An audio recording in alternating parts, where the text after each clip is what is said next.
एक समय की बात है, सूर्य और हवा में बहस छिड़ गई। उत्तरी वायु घमंडी और जिद्दी प्रवृत्ति की थी। उसे अपनी शक्ति पर बड़ा अभिमान था। अक्सर वह प्रचंड वेग से बढ़ती और पेड़ों को उखाड़ फेंकती, घरों को गिरा देती, खेतों में खड़ी फसल बर्बाद कर देती थी। उसमें उपस्थित झीलों और नदियों के पानी को जमा कर देती। बहस करते हुए वह सूर्य से बोली, मेरी शक्ति को क्या समझते हो? मेरी शक्ति के सामने किसी का जोर नहीं चलता। मैं दुनिया में सबसे ज़्यादा शक्तिशाली हूँ। मेरे सामने सब तुच्छ हैं। सूर्य नम्रता से बोला, मेरे विचार से हर किसी में शक्तियाँ भी होती है और कमजोरियाँ भी। इसलिए खुद को शक्तिशाली होने का दावा नहीं कर सकता। खुद पर घमंड करना उचित नहीं है। हमें सबका सम्मान करना चाहिए और सबके साथ मिलजुल कर रहना चाहिए।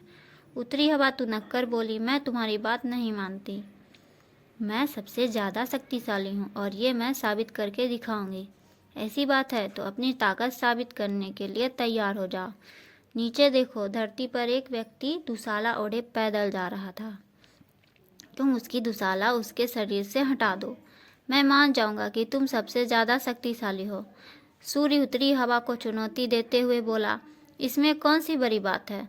कुछ ही देर में उस आदमी की दुशाला धरती पर पड़ी होगी।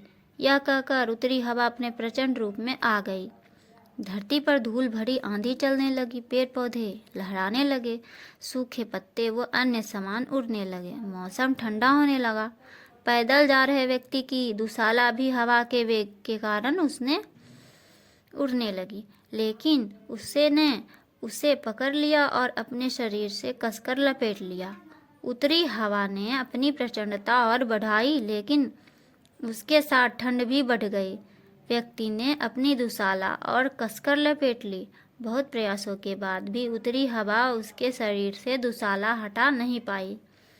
तब सूर्य बोला, अब तुम देखना कि कैसे ये व्यक्ति खुद ब खुद अपनी दुशाला उतार देगा।